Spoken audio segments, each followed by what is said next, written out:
Assalamualaikum warahmatullahi wabarakatuh. Apa kabar anda semua?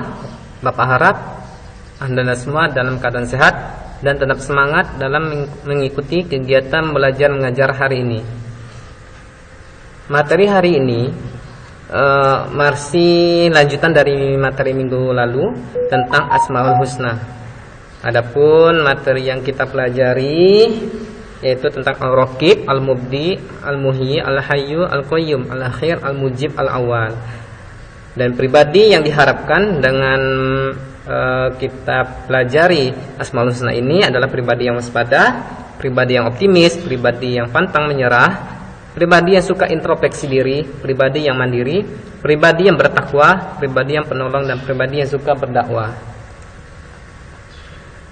Materi pertama itu Asmaul Husna Al-Raqib. Al-Raqib artinya yang maha mengawasi, adalah zat yang maha memperhatikan dan mengawasi semua hambanya ketika mereka bergerak atau beraktivitas maupun ketika mereka diam, mengetahui apa yang mereka sembunyikan maupun yang mereka tampakkan, dan mengawasi semua keadaan mereka. Jadi Allah itu maha Ar-Raqib, ya.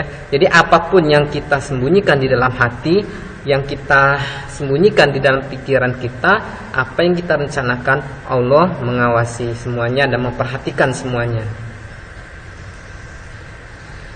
Ya, dalilnya dalam surat Al-Yunus, Bismillahirrahmanirrahim, wala ta'maluna min amalin illa kunna 'alaikum syuhuda. Yang artinya kamu tidak mengerjakan suatu pekerjaan melainkan kami menjadi saksi atasmu di waktu kamu melakukannya. Jadi yakinlah bahwasanya seandainya kita tidak melihat Allah, yakinlah bahwa Allah melihat kita.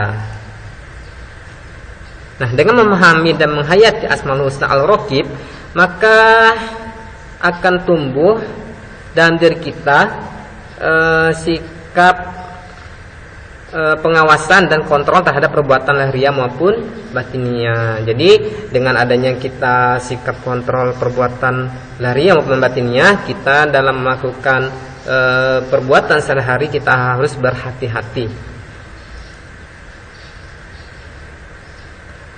Nah, yang berikutnya adalah Al-Mubdi.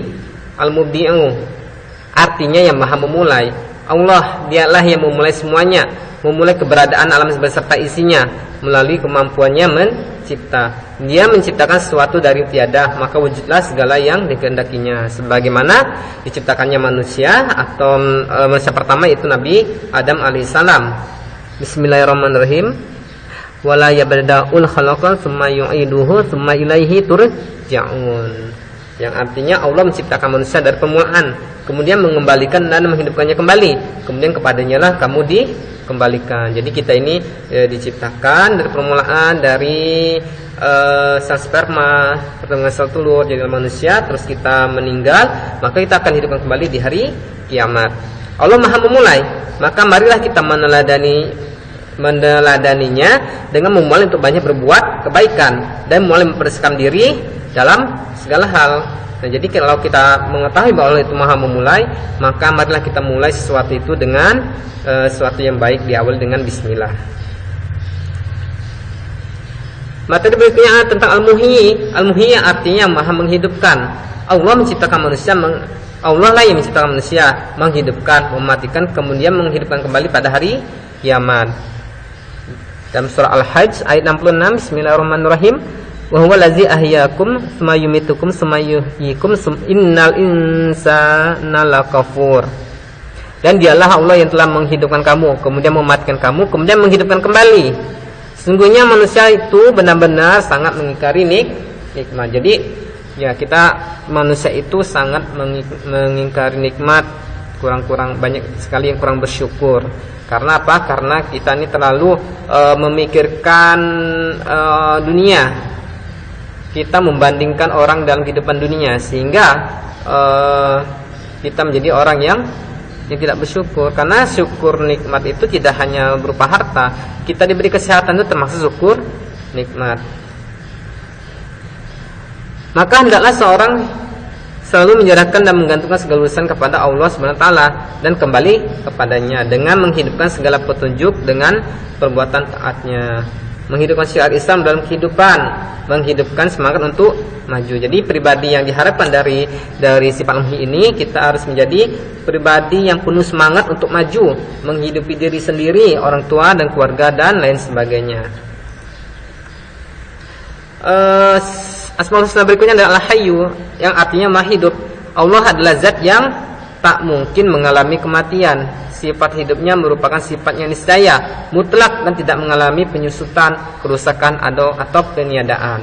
Jadi berbeda dengan makhluk ciptaannya yang akan punah, yang akan susut, rusak ataupun tiada.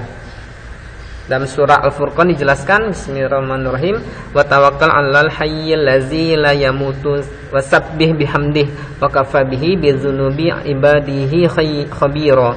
Dan bertawakallah kepada Allah yang hidup kekal dan tidak mati, dan bertasbihlah dengan memujinya, dan cukuplah dia maha mengetahui dosa-dosa hamba-hambanya. Nah, apa yang diharapkan, apa yang bisa kita petik dari sifat Asmaul Husna ini? Maka di sini kita menjadi pribadi yang selalu menjadikan Allah sebagai pusat ketergantungan dan ketundukan dalam segala usaha dan permohonan, kemandirian dan berusaha maksimal, terus meraih hidup yang bermakna, menghargai hak hidup orang lain, membantu sesama dalam memenuhi hak hidup. Jadi di sini kita harus paham, kita harus bisa menghargai mana yang merupakan hak dan kewajiban. Jangan kita berbuat zalim.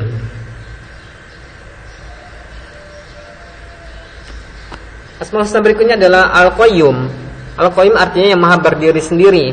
Allah Al-Qayyum adalah zat yang maha mengelola dan tidak pernah alfa. Menurut Asy-Syaikh Al-Haras menjelaskan bahwa Al-Qayyum memiliki dua makna. Yang pertama adalah dia yang berdiri sendiri dan tidak membutuhkan seluruh makhluk, sehingga tidak butuh sesuatu pun, baik dalam hal adanya maupun dalam hal eksistensinya. Jadi Allah itu bersifat ada, tidak ada yang menciptakan, karena Allah sendiri Maha Esa. Dia berdiri sendiri, tidak memerlukan bantuan tidak membantukan makhluk lain. Dialah yang selalu mengatur makhluknya, dia selalu mengatur dan memperhatikan urusan makhluknya. Tidak mungkin dia lalai sesaat pun dari menguasai mereka. Kalau tidak demikian, maka akan kacau aturan alam dan akan hancur tonggak-tonggaknya. Nah, bayangkan alam semesta semuanya diatur oleh Allah Subhanahu wa taala. Dalam ilmu IPA, ya, bagaimana benda-benda angkasa, planet-planet itu berputar sesuai dengan rotasinya. Ya, jadi kalau misalnya hal itu tidak diatur, maka akan hancur alam semesta ini. Karena planet-planet maupun bintang-bintang yang ada di langit itu tidak ada tonggak yang menahannya. Nah, apa yang diharapkan dari sifat Al-Qayyum ini? Maka kita harus menjadi pribadi yang menghargai, menjadi pribadi yang mandiri, menghargai jerih payah kerja keras, menghargai jerih payah kerja keras orang lain, orang tua maupun sahabat. Adapun dalil dalam surah Al-Baqarah, bismillahirrahmanirrahim, Allahu la ilaha illa huwal hayyul qayyum. Allah tidaklah ada Tuhan yang berhak disembah melainkan Dia yang hidup kekal, lagi terus menerus mengurus makhluknya. Berikutnya adalah surah Al-Asmaul Husna Al-Akhir. Al-Akhir artinya maha akhir. Ini tidak sesuatu pun setelah Allah SWT. Allah Al-Akhir menunjukkan bahwa Allah adalah zat yang mengakhiri segalanya. Jadi pada saat terjadinya hari kiamat, maka seluruh makhluk hidup alam semesta ini hancur binasa, maka tinggallah Allah yang maha akhir. Berdasarkan dalam surah Al-Hadid, bismillahirrahmanirrahim, huwal awalu wal akhiru waz zahiru wal batin wa huwa bikulli syai'in alim. Dialah yang awal dan yang akhir, yang zahir dan yang batin. Dia maha mengetahui segala sesuatu. Nah, dari Al-Asmaul Husni, bahwa kita harus menjadi pribadi yang harus paham dan yakin bahwa Allah adalah Al-Akhir. Maka kita harus menjadi pribadi yang mempunyai tujuan akhir. Apa tujuan akhir kita? Yaitu kembali kepada Allah Subhanahu wa taala. Nah, kalau kita tahu tujuan akhir kita kembali kepada Allah Subhanahu wa taala, maka sejatinya kita tidak boleh menunda-nunda dalam berbuat kebaikan. Justru kita harus berusaha menyegerakan dan memperbanyak amal ibadah sebagai persiapan untuk menghadapi kehidupan abadi di akhirat kelak. Jadi ya kalau kita tahu bahwa kita kembalinya kita kepada Allah, berarti kita harus mempersiapkan bekal di dunia ini dengan memperbanyak ibadah dan amal soleh. Berikutnya Asmaul Husna Al-Mujib. Al-Mujib artinya maha mengabulkan doa. Al-Mujib adalah nama Allah yang dengan sifat ini dia mengabulkan atau memperkenankan semua permintaan atau permohonan hambanya. Berdasarkan surah Al-Ghafir yang artinya, dan Tuhanmu berfirman, berdoalah kepadaku, niscaya akan kuperkenankan bagimu. Sesungguhnya orang-orang yang menyombongkan diri dari menyembahku akan masuk neraka jahanam dalam keadaan hina dina. Nah, jadi kalau kita dalam sholat, sampai sholat usahakan berdoa. Dalam beberapa, karena orang yang sholat terus tidak berdoa itu bisa dikategorikan termasuk orang yang sombong. Jadi dalam sholat usahakanlah kita berdoa. Apa yang bisa kita teladani dari Asmaul Husna ini? Maka kita akan selalu memenuhi seruan-seruan Allah dan Rasulnya. Tak pernah bosan mohon kepada Allah, sadar bahwa doa merupakan ibadah. Berikutnya adalah al-awal. Al-awal artinya yang pertama. Allah al-awal adalah dialah yang pertama, namun dia juga yang terakhir. Nah, ini sebagaimana ditegaskan dalam Al-Qur'an, Bismillahirrahmanirrahim. Huwal awwal wal akhir wa zahir wa batin wa huwa bikulli syai'in alim. Seperti tadi ya surah Al-Hadid ayat 3. Dialah yang awal dan yang akhir, yang zahir dan yang batin, dan dia mengetahui segala sesuatu. Nah, dengan adanya kita meneladani secara awal ini, maka kita harus menjadi manusia yang best of the best, dan yang pertama dalam melaksanakan amar ma'ruf nahi munkar. Jadi jika ada suatu perbuatan yang baik, kita harus menjadi yang terbaik dari yang terbaik. Semua itu dilakukan demi mendapatkan akhir yang husnul khotimah. Nah, semoga kita semua dalam minggu pelajar ini diwafatkan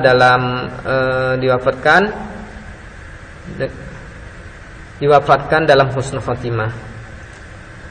Nah, demikian materi kita hari ini. Jika ada hal yang ingin ditanyakan atau yang kurang dimengerti, mari kita diskusikan dalam grup yang telah Bapak sediakan. Bapak akhiri, wassalamualaikum warahmatullahi wabarakatuh.